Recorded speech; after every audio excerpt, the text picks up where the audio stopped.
Welcome to Hidden Wounds. My name is Arthur Gates, and at 62 years old, I have come to understand that respect is not something freely given.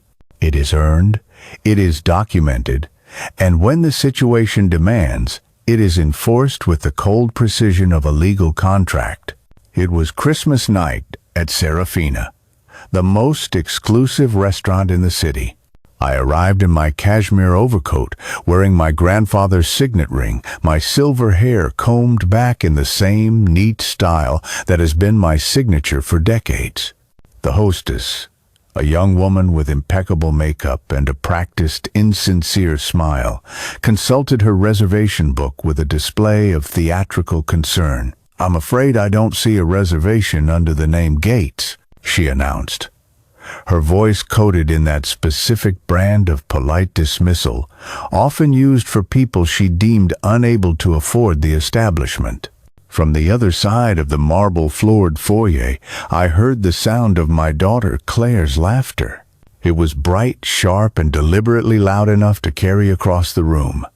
She was standing next to her husband Mark, both of them looking flawless in their expensive evening attire. My son Leo and his wife, Sophia, flanked them.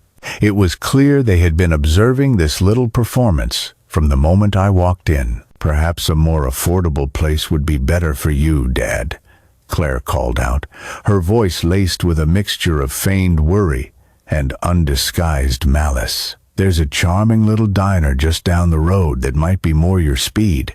The other patrons in the restaurant made a show of ignoring the family drama, but I saw the subtle sideways glances, heard the hushed whispers, and felt the second-hand embarrassment for the old man being publicly belittled by his own children.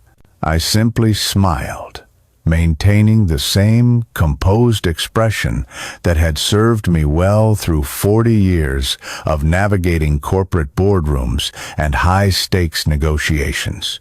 I walked directly to the hostess stand. "Would you be so kind as to inform Isabella Rossi that I'm here?" I asked in a quiet, even tone. The hostess appeared baffled. "Mrs. Rossi doesn't usually—" "Tell her Arthur Gates is here," I repeated softly.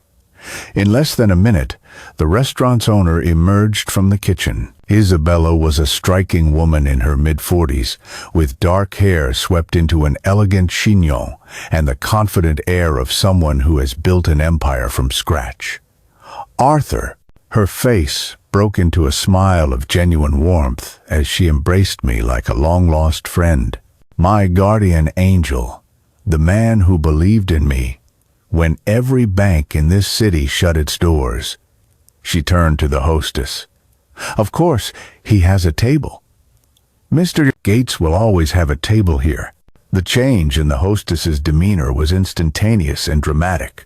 Suddenly, I was being led to the most sought-after table in the entire restaurant, a secluded corner booth by the window, offering a panoramic view of the city lights and, more importantly, a direct line of sight to my children, who now stood frozen in stunned silence. As I settled into the plush velvet seat, Isabella herself arrived with a bottle of champagne, one that cost more than an average person's monthly rent. "With my compliments," she said, her voice clear and resonant in the now quiet dining room. "For the man who invests in dreams when institutions refuse to." I graciously accepted the champagne and then gestured towards my children's table. "Please send a bottle to my family as well, with a note." Isabella nodded and gracefully moved away. 5 minutes later, I watched as a waiter presented Claire with an identical bottle of champagne and a small, cream-colored card. The acoustics of the restaurant were perfect, and I could hear her voice clearly as she read the note aloud to her family.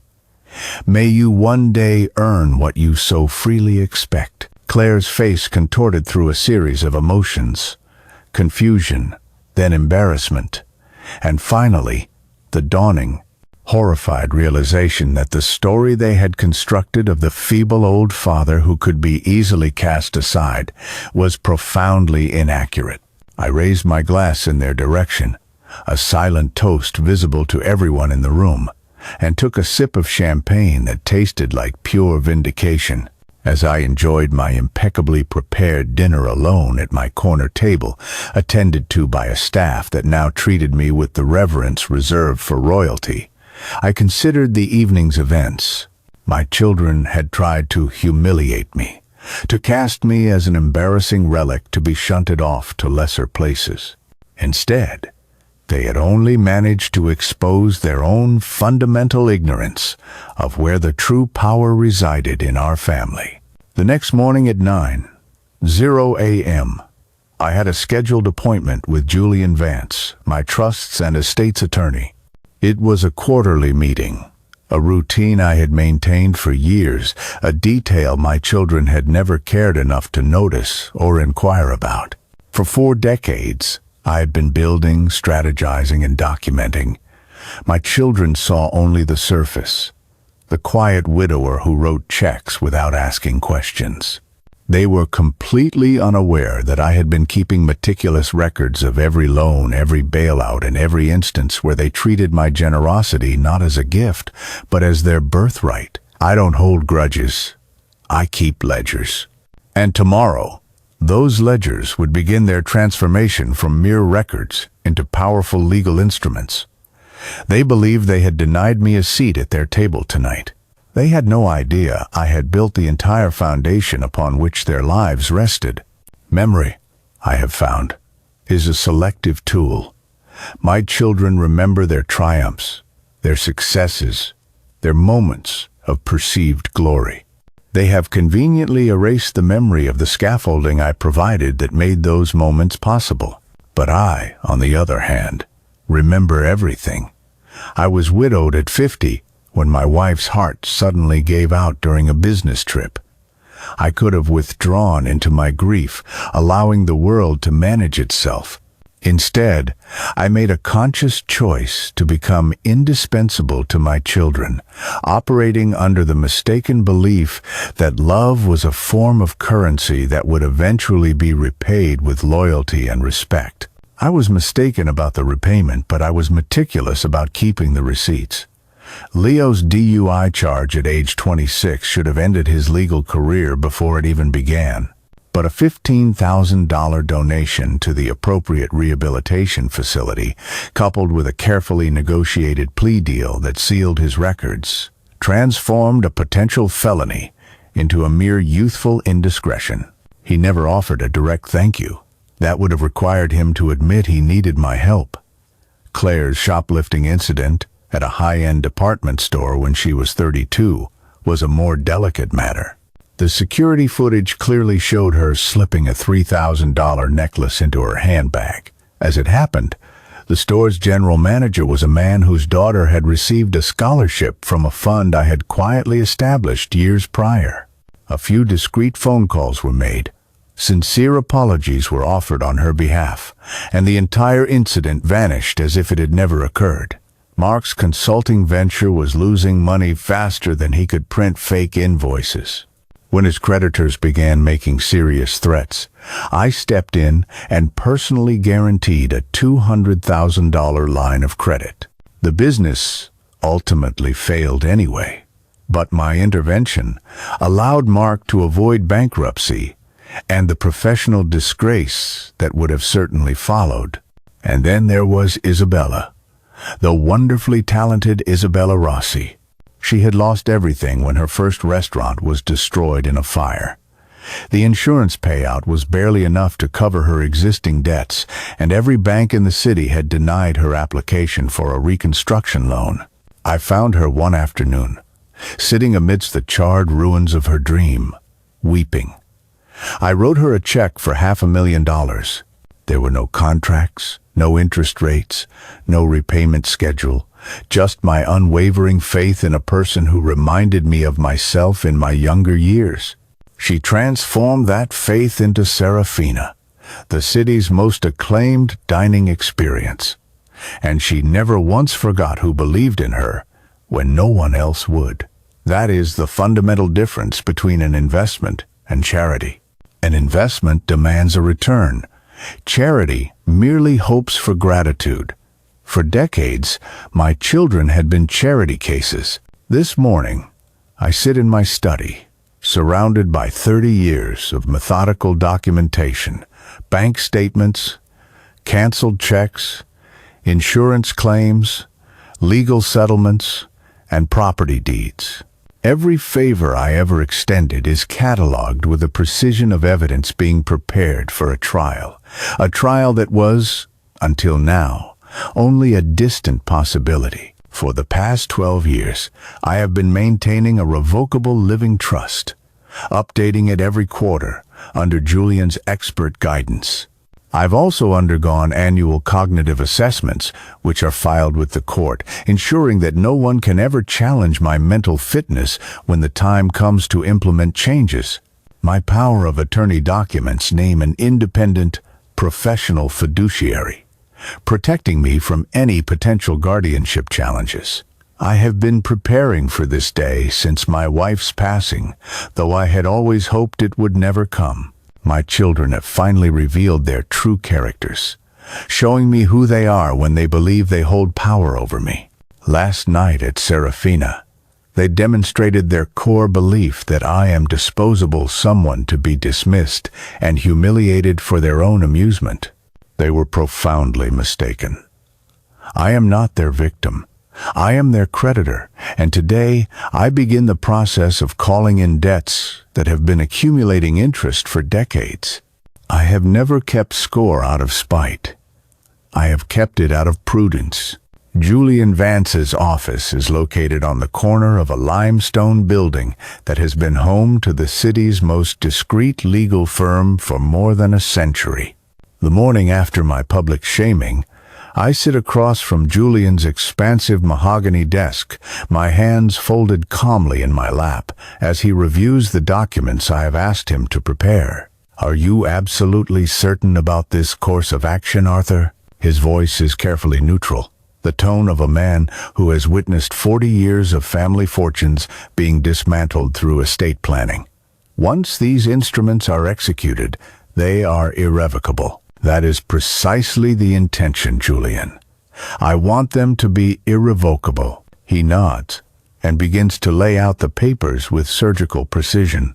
The first document establishes the Empty Chair Trust, an irrevocable charitable remainder trust, designed to provide assistance to service industry workers and individuals rebuilding their lives after experiencing family betrayal. The name is a small, private joke of my own, though Julian does not smile. The second document is my new will, remarkable in its conciseness. Each of my children and their spouses will receive exactly $1. This small sum triggers the no contest clause, which will void even that token amount if they dare to challenge my decisions. The remainder of my estate will flow directly into the Empty Chair Trust, to be managed by independent trustees who will never know my children's names. Transfer on death deeds for all my real estate holdings will bypass the probate process entirely. My primary residence, the lake house, and the commercial building downtown will all transfer directly to the trust upon my death. There will be no waiting period, no court oversight, and no opportunity for them to interfere. The most satisfying document of all is the personal guarantee revocation notice. Every loan I have ever backed, every line of credit I have enabled, and every financial lifeline I have extended will be terminated with 30 days' notice. I will gladly pay any associated penalty fees. The professional fiduciary designation for your medical and financial powers of attorney will prevent any attempts at a guardianship, Julian explains as I initial each page. They cannot have you declared incompetent if you have already appointed an independent party to make decisions on your behalf, should it ever become necessary. And my capacity assessments are all current, filed, and sealed, I add. Annual evaluations for the past 12 years, all showing perfect cognitive function. Any attorney who attempts to challenge your mental state will be met with a paper trail that is utterly bulletproof, he confirms. The signing ceremony is recorded on high-definition video. There are 3 witnesses, numerous notary stamps, and my own clear, steady voice articulating the rationale behind each decision. No one will ever be able to claim that I did not fully understand the consequences of my actions. There is one final matter. I tell Julian, as he gathers the completed documents. I wish to retain the services of Diana Sharp for a forensic accounting review. Julian's eyebrows raised slightly. Diana Sharp is a legend in legal and financial circles, a former FBI financial crimes investigator who now specializes in uncovering hidden assets and financial malfeasance for private clients.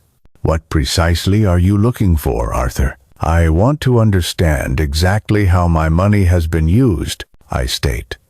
Every gift, every bailout, every guarantee I have provided. I need to know if my generosity was ever appreciated, or if it was simply viewed as an infinite resource to be exploited. And if you discover evidence of exploitation, I smile. The same controlled expression that had served me so well at Serafina. Then I will know that my new estate plan is not only legally sound, but also morally justified. Within a week, Diana's preliminary report lands on my desk. It reads like a guided missile, targeting any lingering illusions I might have had about my children's character. Mark has been using fraudulent vendor invoices to siphon cash from the business line of credit I guaranteed. Leo has been funneling payroll funds through shell companies owned by his golfing acquaintances. Sophia has been operating a patient referral kickback scheme, channeling money through Claire's wellness nonprofit. And Claire, my own daughter, has been using her nonprofit's donor-advised funds to finance her personal travel and shopping sprees. The financial abuse is not accidental or the result of desperation. It is systematic, ongoing, and carried out with the arrogant assumption that I would never look closely enough to discover their deceit. They were wrong about that too. As I close Diana's report, I feel the last vestiges of paternal affection crystallize into something much colder and infinitely more decisive. Love, it turns out, can be revoked. My legal instruments cannot. Revenge, I have discovered, is a dish best served with impeccable manners and flawless timing. That is why I decided to host an apology brunch at Serafina, just 3 days after my estate plan was finalized. The invitation was handwritten on my personal stationery. Please join me for brunch to discuss recent misunderstandings and future family arrangements. It was gracious, conciliatory, and exactly what they would expect from the old man they believed they had successfully cowed. They arrived precisely on time. Claire and Mark were polished and confident.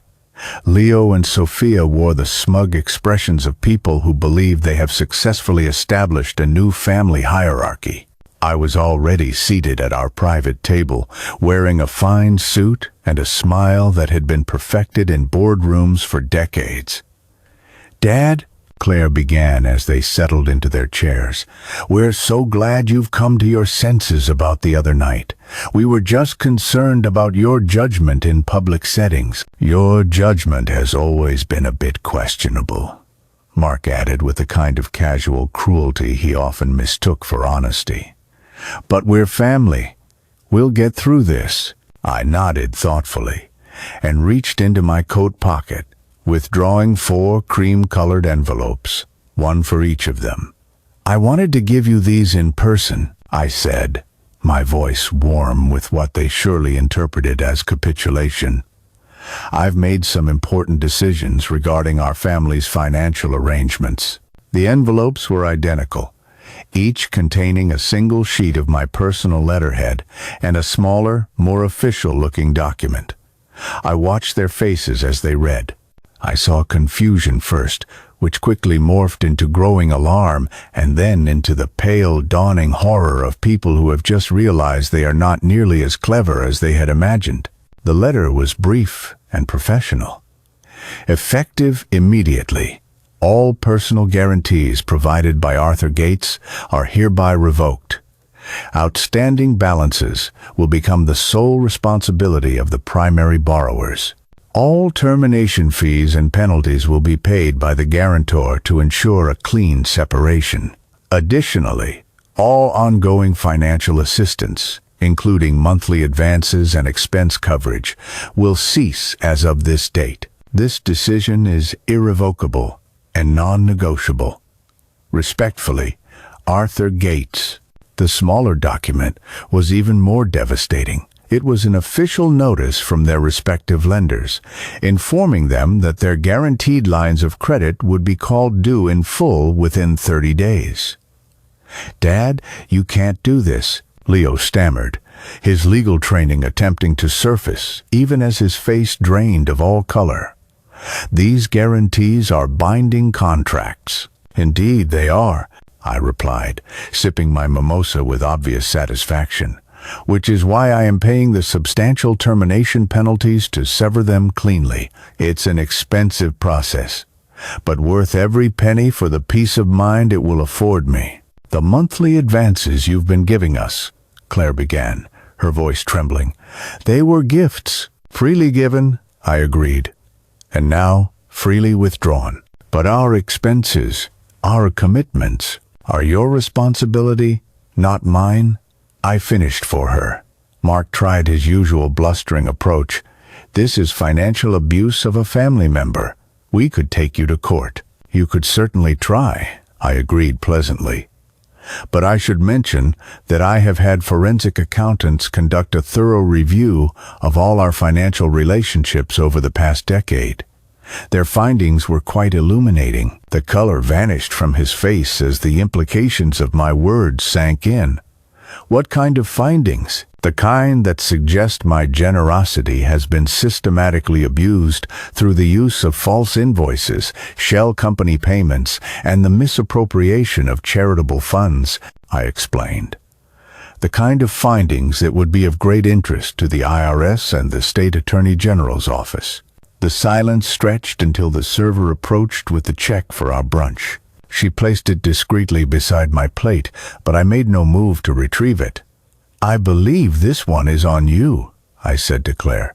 "I'm sure your nonprofit has an adequate petty cash fund." Claire fumbled for her purse, her hands shaking as she withdrew a credit card and handed it to the server. 5 minutes later, the server returned with an apologetic expression. "I'm very sorry, but this card has been declined. Do you have another form of payment?" The humiliation was exquisite. My successful, sophisticated children, sitting in the city's most exclusive restaurant, unable to pay for a simple brunch because the financial foundation I had provided had just been summarily yanked out from under them. I settled the bill with my own card, left a generous tip, and stood to leave. "The termination notices take effect in 30 days, I said calmly, adjusting my cufflinks. "I suggest you use that time wisely." As I walked through Serafina's dining room, I could feel the gazes of the other patrons. These were not the pitying looks I had received on Christmas night, but something else entirely. It felt like respect, perhaps, or at least a recognition of power being properly exercised. Behind me, I could hear the urgent, hushed conference beginning at the table I had just left. The sounds of planning, scheming, and trying to figure out how they would survive without the financial oxygen I had been supplying for decades. They had mistaken my silence for consent. It was a very expensive mistake. Desperation makes people predictable. Within 48 hours of our brunch confrontation, my children launched their counterattack with all the subtlety of a sledgehammer. It began with whispers on social media, carefully planted suggestions that I was experiencing memory issues and making concerning financial decisions. Claire posted a heartfelt message about the challenges of supporting aging parents through difficult transitions, while Leo shared an article about elder financial abuse, conveniently failing to mention that the abuse was coming from within the family. The culmination of their strategy arrived at my doorstep on a Thursday morning. Dr. Evelyn Reed, a geriatric psychiatrist and an old family acquaintance, was there, accompanied by Claire and Leo for what they euphemistically described as a wellness check. "Arthur, my dear," Dr. Reed began as I invited them into my living room. "Your children are concerned about some of the recent decisions you've made. They're worried about your clarity." I served coffee in my finest china and settled into my wingback chair with a composure honed over 6 decades of handling difficult people. "What kind of clarity are you questioning, Evelyn?" "Well, the abrupt changes to your estate plan, the withdrawal of financial support from your family. These are rather dramatic shifts in behavior, and you believe these decisions are indicative of cognitive impairment." "Not necessarily," she said cautiously, "but your children feel that a professional evaluation might provide some peace of mind for everyone involved." I nodded thoughtfully, then reached for a manila folder I had placed on the side table before their arrival. "I appreciate your concern, Evelyn, which is why I have maintained a schedule of annual cognitive assessments with Dr. Endive, Harrison's clinic, for the past 12 years. I handed her the sealed envelope containing my most recent evaluation. It detailed comprehensive testing completed just 2 months prior, showing that I had scored in the 95th percentile for my age group across all cognitive measures. Dr. Reed reviewed the documents with the careful attention of someone whose professional reputation was suddenly hanging in the balance. "These scores are exceptional, Arthur. There is absolutely no indication of any cognitive decline whatsoever." "I'm relieved to hear it," I replied pleasantly. "I would hate to think that my decision to stop enabling financial fraud was somehow being misinterpreted as evidence of mental incompetence." The words hung in the air like a guillotine blade. Claire and Leo exchanged glances that spoke volumes about their escalating panic. "Dad, we're not committing fraud," Leo began. "Aren't you? Because the forensic accounting report I commissioned suggests otherwise. False invoices, shell company payments, misappropriation of charitable funds. Should I continue?" 3 days later, they filed the guardianship petition. Claire, as my daughter, requested that the court appoint her as guardian of my person and my estate, citing diminished capacity and vulnerability to financial exploitation. The hearing was scheduled for the following Tuesday in Judge Harrison's courtroom, a judge who had known me for 15 years through our shared work on the hospital board. I arrived with Julian and 2 additional attorneys, all of us carrying thick binders of documentation. Claire and Leo sat across the aisle with their court-appointed counsel, looking like people who had just realized they had brought plastic spoons to a sword fight. "Your Honor," Claire's attorney began, "Mr. Gates has recently made dramatic and irrational changes to his estate plan, cutting off his own children without warning or justification." Judge Harrison listened patiently, then turned her attention to Julian. "Mr. Vance, how does your client respond to these allegations?" Julian unsealed the first video file. It was high-definition footage of my estate planning meeting, showing me clearly articulating each decision, explaining the reasoning behind every change, and demonstrating perfect cognitive function and legal capacity. The second video was my response to their allegations, recorded specifically for this hearing. In it, I methodically detailed their financial exploitation, their public humiliation tactics, and their arrogant assumption that I could be manipulated or dismissed at their convenience. Your Honor, I concluded in the video, my children's petition is not about protecting me. It is about regaining access to the money they have been systematically stealing from me for years. Judge Harrison's expression grew increasingly stern as she reviewed the evidence, the cognitive assessments, the financial records, the video testimony. Everything painted a clear picture of competent, deliberate decision-making by a man who had simply stopped tolerating abuse. "Petition denied," she said finally, her voice carrying the authority of someone who does not appreciate having her time wasted.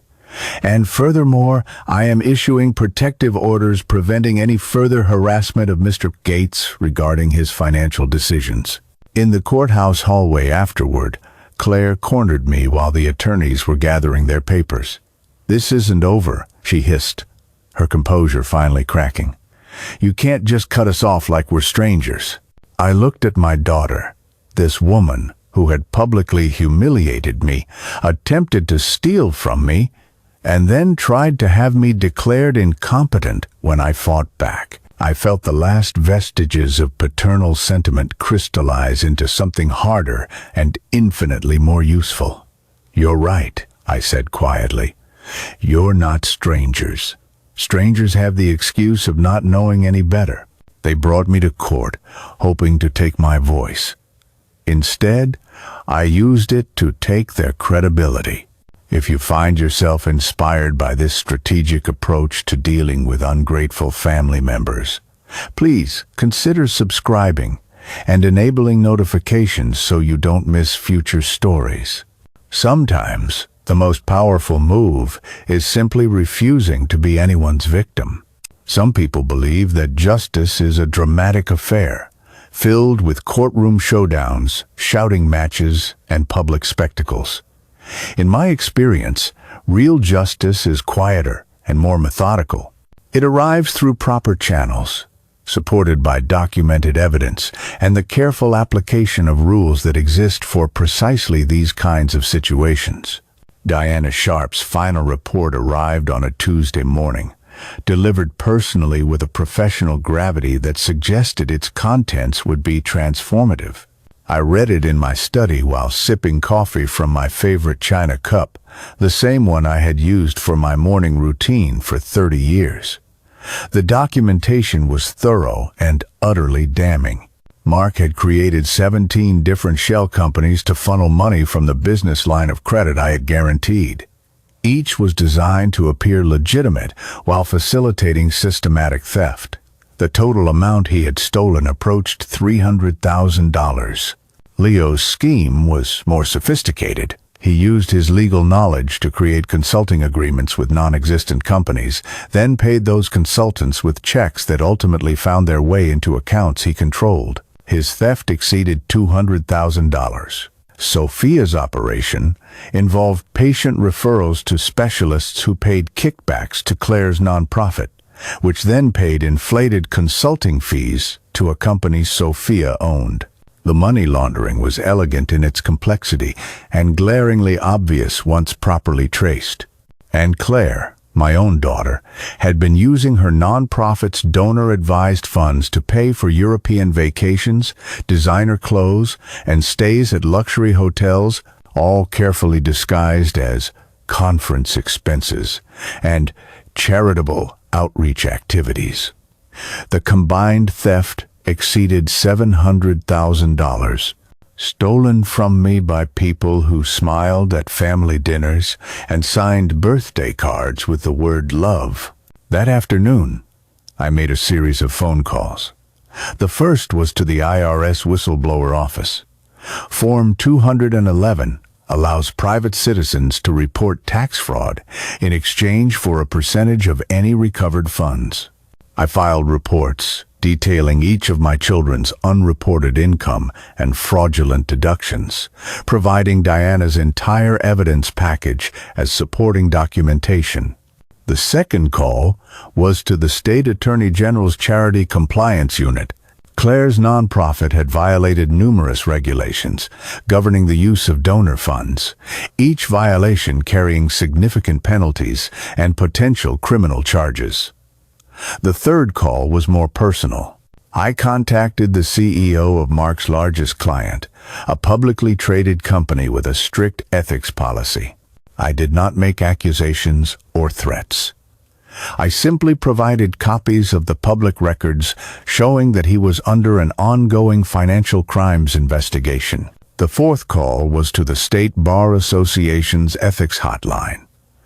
Ryan's law license required him to report any criminal investigations, a requirement he had obviously failed to meet. I made these calls from my study, surrounded by my late wife's collection of classic literature and family photographs that now felt like relics from a different life. There was no anger, no sense of vindictive satisfaction, just the methodical application of appropriate consequences.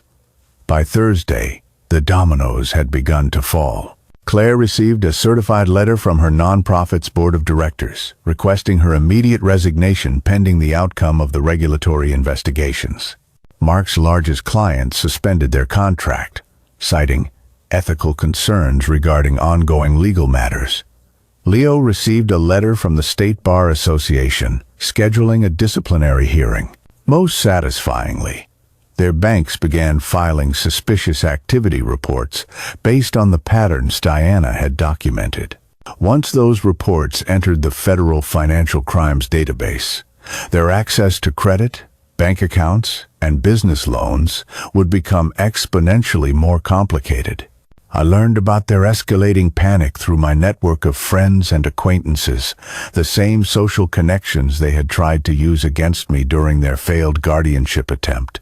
The whispers now flowed in my direction, detailing their business failures, their legal troubles, and their increasing isolation as former friends began to distance themselves from the growing scandal. On Friday evening, I attended the theater, a production of a classic tragedy that seemed particularly fitting. During the intermission, I encountered several acquaintances who expressed their concern about my children's difficulties in tones that suggested they understood exactly who was orchestrating those difficulties. "Such a shame about Claire's nonprofit troubles," one woman murmured with a false sympathy that barely concealed her satisfaction at witnessing a social downfall. "I'm sure everything will work out as it should," I replied pleasantly, sipping champagne that cost more than my children could now afford to spend on a week's worth of groceries. My phone was set to Do Not Disturb, so I missed the desperate calls, the frantic texts, and the increasingly hysterical voicemails from people who were finally beginning to understand the true scope of their situation. I would listen to them later, of course.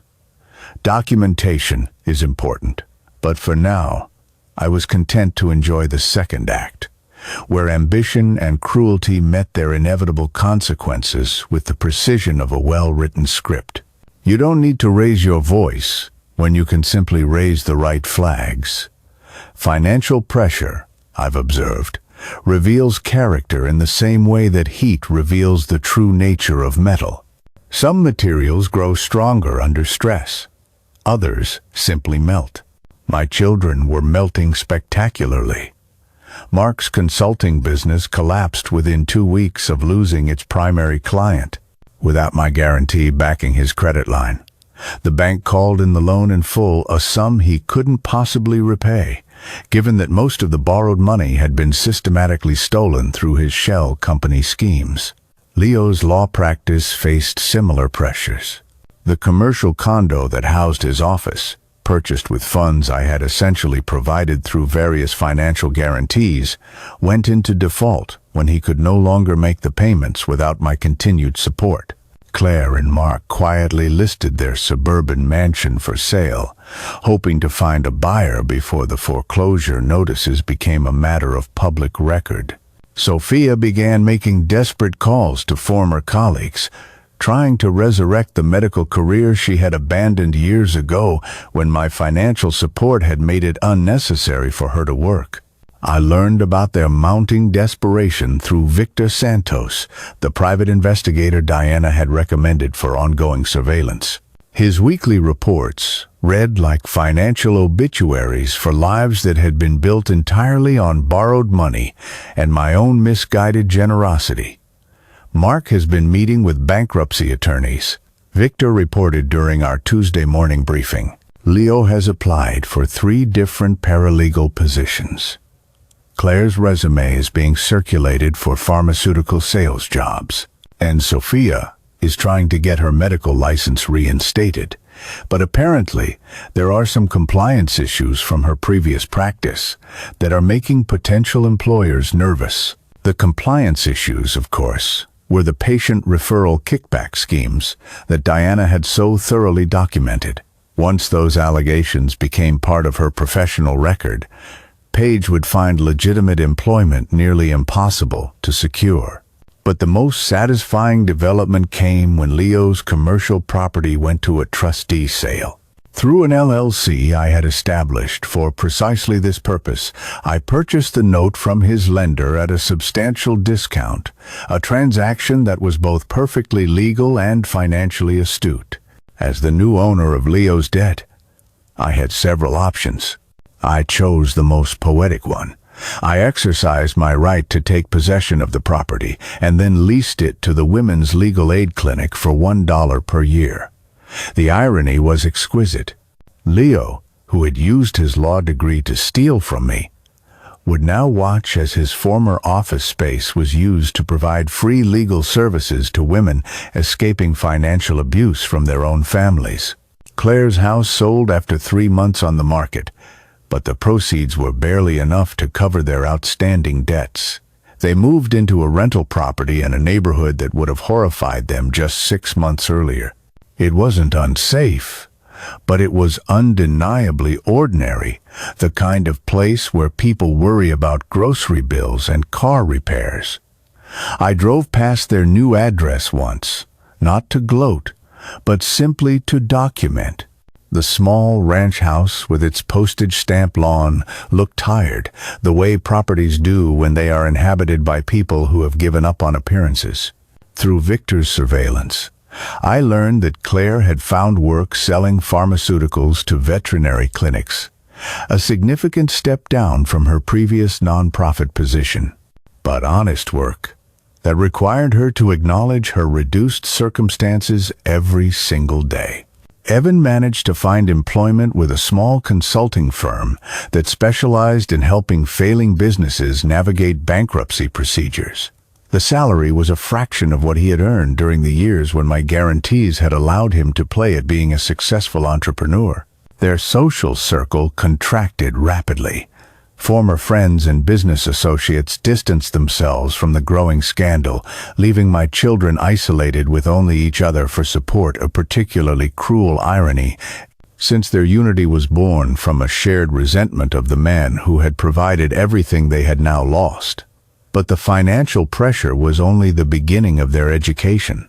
Real estate, business opportunities, and access to credit could, in theory, be rebuilt over time with hard work and honest living. What they couldn't rebuild was their reputation. What they couldn't repair was the trust they had squandered.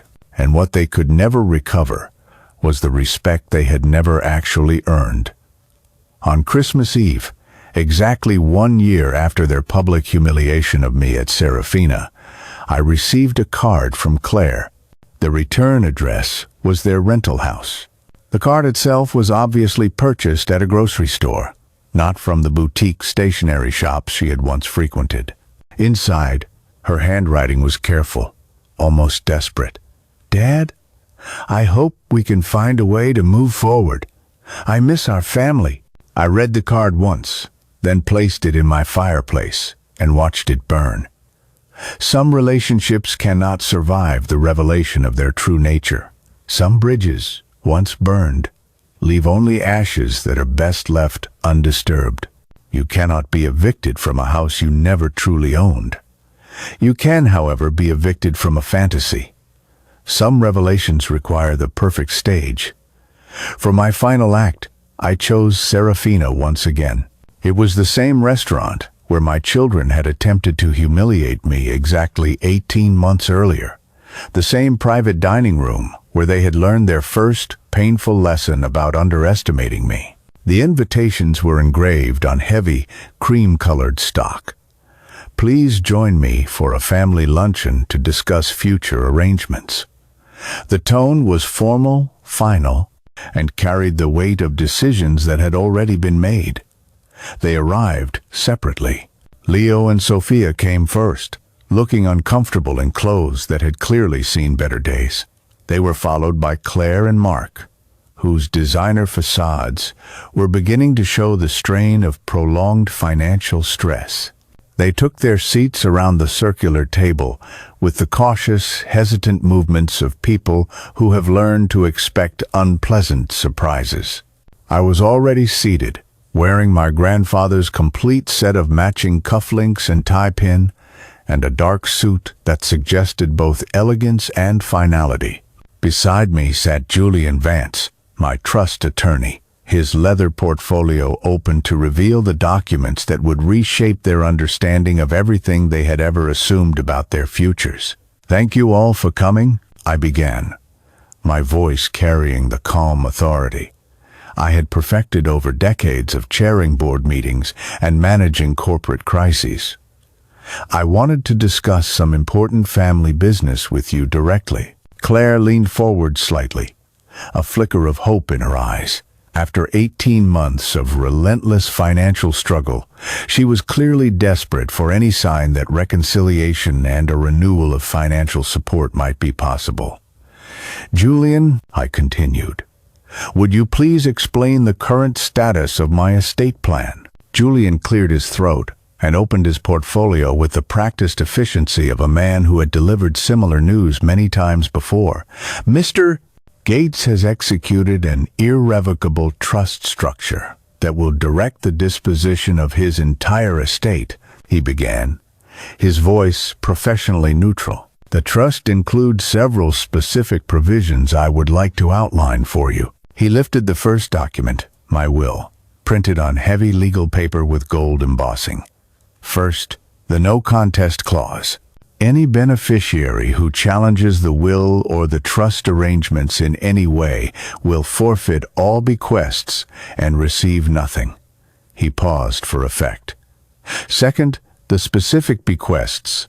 Claire Gates Whitaker receives the sum of $1. Leo Gates receives the sum of $1. Mark Whitaker receives the sum of $1. Sophia Gates receives the sum of $1. The silence that followed was absolute. I watched the color drain from their faces as the full implication of his words sank in. It wasn't just the symbolic dollar amounts. It was the finality of the language, which left no room for interpretation or appeal. Third, Julian continued relentlessly. The remainder of Mr. Gates's estate, valued at approximately $12 million, will be transferred to the Empty Chair Trust, which will provide assistance to service industry workers and individuals rebuilding their lives after experiencing family financial abuse. Claire made a sound like a wounded animal. "Dad, you can't. This isn't legal." "It is completely legal," Julian replied calmly. "Mr. Gates has been planning this structure for over 2 years. Every provision has been carefully reviewed and validated." I reached into my coat and withdrew 4 identical envelopes, each one cream-colored and sealed with my personal wax seal. I placed them on the table with the deliberate care of someone laying out irrefutable evidence. "Inside each envelope, you will find a photograph," I said, my voice as steady as surgical steel. "It was taken on Christmas night, 18 months ago, right here at Serafina." Their hands trembled as they opened the envelopes. The photograph had been professionally shot, capturing the exact moment of their laughter as they watched me being turned away from the hostess stand. Their faces were clear, their expressions unmistakable, pure joy at my humiliation, sheer satisfaction at my dismissal. Below the photograph, in my own careful handwriting, was a single line: "I fund legacies, not laughter at my expense." "You planned this," Leo said, his lawyer's mind finally grasping the full scope of what had transpired. "The whole thing, the restaurant, the humiliation, everything." "I planned nothing," I replied. "You provided the humiliation entirely on your own. I simply documented it." Claire lunged across the table then, her composure shattering completely. "You vindictive old—" Security appeared instantly. Isabella's staff was discreet and professional, gently but firmly restraining my daughter before she could reach me. The other diners pretended not to notice, but in a restaurant like Serafina, word of such scenes travels quickly through the city's social circles. "Ma'am," the security guard said quietly to Claire, "I'm going to need you to come with me." As Claire was escorted from the dining room, still screaming accusations and threats, I turned to the small monitor Julian had placed on the table. With a touch of a button, he activated the video of my estate planning session. Crystal clear footage of me explaining each decision, articulating my reasoning, and demonstrating perfect mental capacity and legal understanding filled the screen. "Your father's wishes are documented, witnessed, and legally unassailable," Julian said to the remaining family members. "Any attempt to contest these arrangements will trigger the no contest clause and result in the forfeiture of even your $1 bequests." Leo stood up slowly, his face a mask of barely controlled rage. "This isn't over. Actually," I said, adjusting my tie with hands that remained perfectly steady, "it is. You have now received everything you have earned from me." Mark tried one last desperate gambit. "What about family? What about blood?" I looked at him. This man who had stolen from me, lied to me, and participated in my public humiliation, and I felt nothing but the cold satisfaction of a job completed with precision. "Blood is an accident of birth," I said quietly. "Family is a choice. You all made your choices very clear." After they had left, I sat alone in the private dining room, surrounded by the detritus of relationships that had finally been reduced to their essential truth. Isabella herself appeared with a bottle of champagne, not celebratory, but ceremonial. "Two endings," she said simply, raising her glass. "To accountability," I replied. The champagne was perfect, like everything else at Serafina. The silence was even better. Inheritance is not a right. It is a resume. They never bothered to turn one in. The beautiful thing about consequences is their momentum.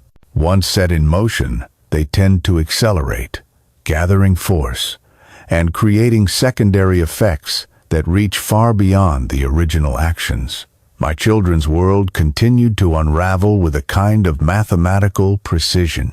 Mark, facing mounting legal pressure from a state investigation into his fraudulent business practices, made the desperate decision to accept a bridge loan from questionable sources.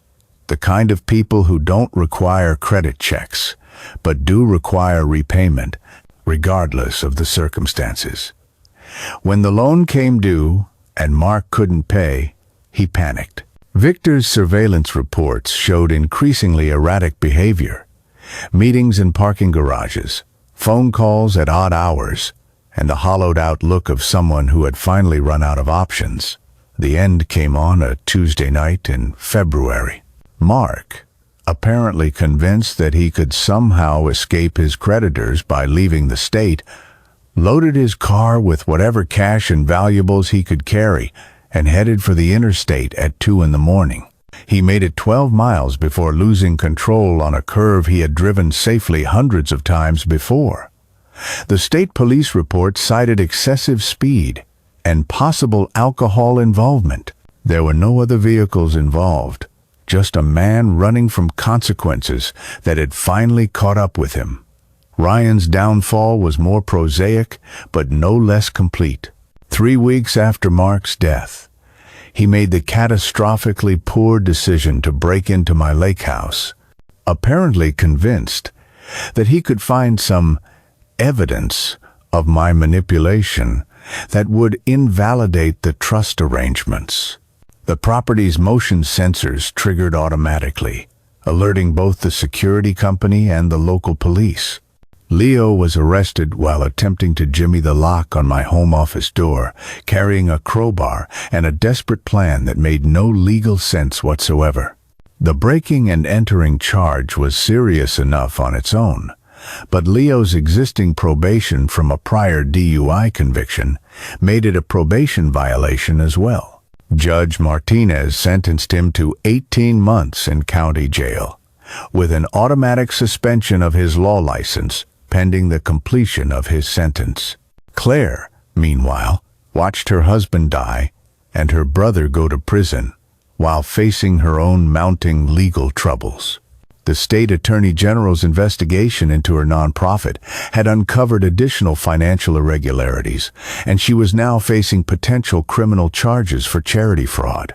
But perhaps the cruelest twist was that her pharmaceutical sales job, which she had seen as a temporary position while she rebuilt her life, had become a permanent necessity.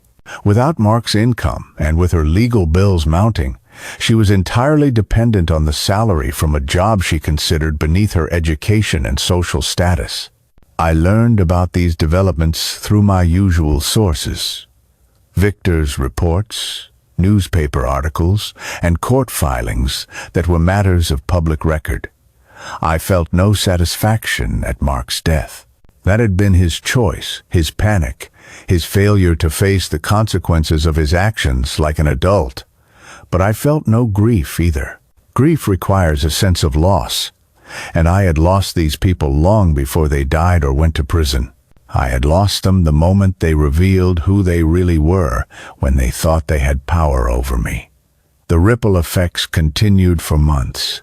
Claire's former friends completed their social exodus, unwilling to be associated with someone whose family had become synonymous with financial fraud and criminal behavior.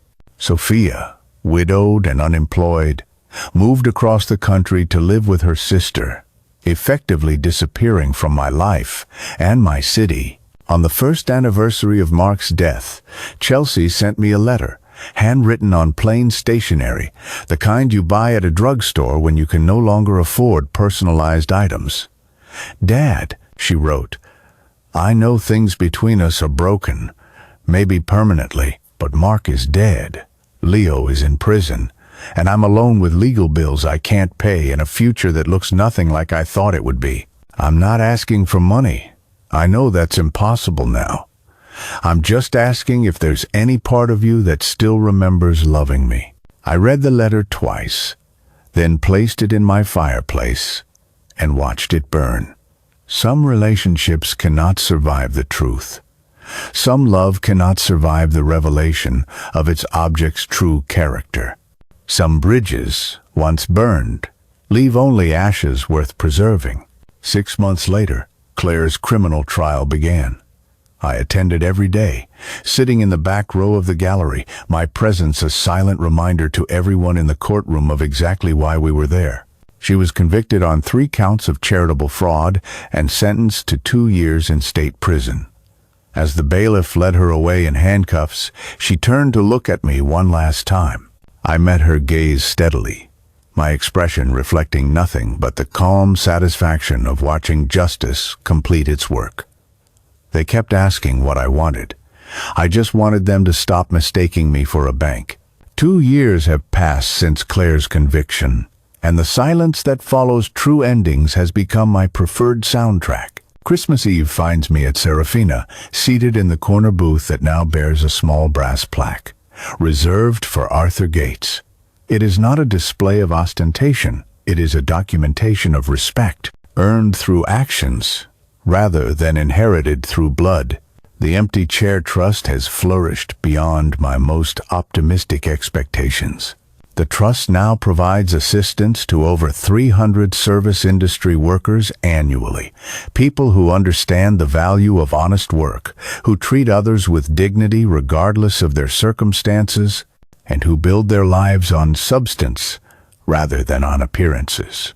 Last month, I funded emergency housing for a waitress whose grown son had stolen her rent money.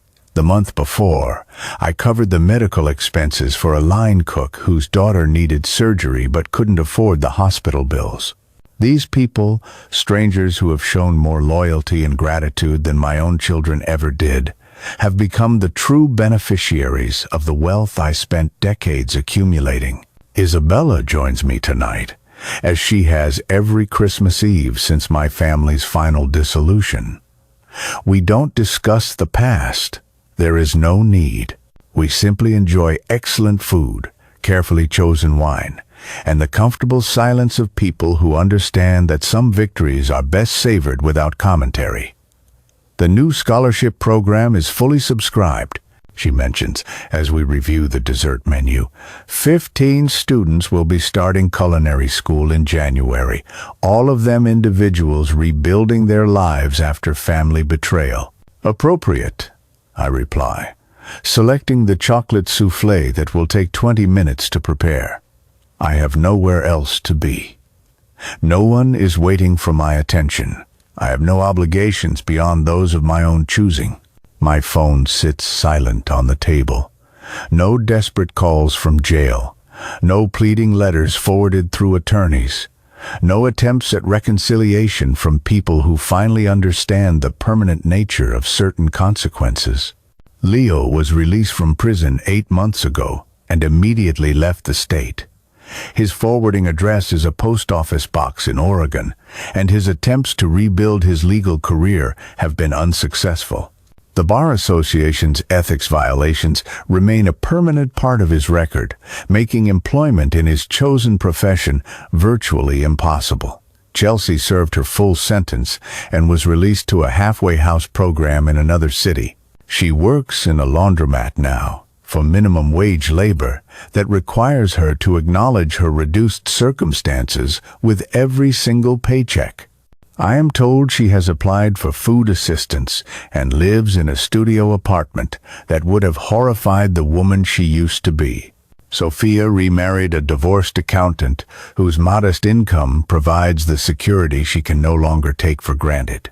They live quietly in a small town where no one knows her history, where she can pretend her previous life never happened. I receive updates on all of them through my network of contacts, not out of concern, but for the sake of completeness. Documentation is a lifelong habit, and their ongoing struggles complete the record of consequences that began with their laughter at my expense. Tonight, as Isabella and I finish our dinner, I reflect on the mathematics of justice for the people who attempted to humiliate and exploit me. One is dead by his own panic. One is an ex-convict attempting to rebuild his life from nothing. One is a convicted felon working for wages she once would have spent on a single lunch. One has disappeared into anonymity and a quiet second marriage.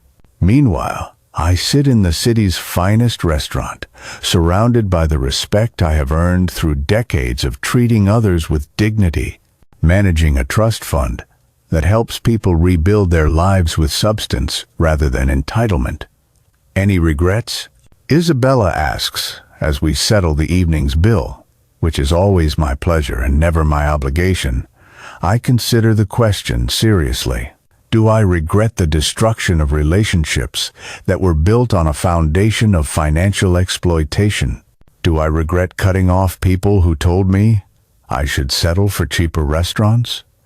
Do I regret refusing to fund the comfortable lives of people who saw me as a convenient ATM rather than as a human being deserving of respect? None, I reply, adjusting my tie for the final time this evening. I only regret that it took me so long to understand their true nature. As we prepare to leave, I notice a young couple at a nearby table. The woman is crying quietly, while the man gestures with angry insistence about something financial stress, most likely, or family pressure. The kind of crisis that reveals character. I do not intervene. Some lessons cannot be taught. They can only be learned through direct experience with consequences. Outside Serafina, the December air is crisp and clean. My driver is waiting by the curb, but I choose to walk the 6 blocks to my apartment building, savoring the city lights and the weight of decisions that have finally reached their intended conclusions. In my mailbox, there is a Christmas card from the young man at the corner market. Inside, his careful handwriting wishes me peace and happiness in the new year. A genuine wish from someone who asks for nothing beyond common courtesy. I place the card on my mantelpiece, beside similar greetings from the doorman who always remembers my name, the pharmacist who saves my favorite magazines, and the bookstore clerk who orders my preferred authors in hardcover. These people, strangers who have become friends through mutual respect, understand something my children never learned. Relationships are built on reciprocity, not entitlement. As I prepare for bed, I pass the empty chair in my living room, the one where family members once sat during visits that always seemed to involve requests for money. It has been empty for over 2 years now, and I have made no effort to fill it. Some chairs are meant to stay empty. Some tables are better served by their absence. Tomorrow, I will wake up in my beautiful apartment, review the trust fund's quarterly reports, and continue building a life I was once told was not worthy of a restaurant reservation. I will do this surrounded by people who have earned their places in my life through respect rather than DNA, funded by money that now serves substance over sentiment. My children will wake up to the permanent consequences of their temporary cruelty, living with the daily reminder that dismissing someone as worthless can be the most expensive mistake of a lifetime. The mathematics are clean, the documentation is complete, and justice has been served with the precision of a perfectly prepared meal. I no longer break bread with ungrateful mouths. I endow better appetites. If this story of dignity triumphing over cruelty has resonated with you, I invite you to like this video and subscribe for more tales of empowerment. Remember, it is never too late to set boundaries and demand the respect you deserve. Sometimes, the most loving thing you can do is let people face the consequences of their own choices, because the most beautiful revenge is a life so well lived that it makes cruelty utterly irrelevant.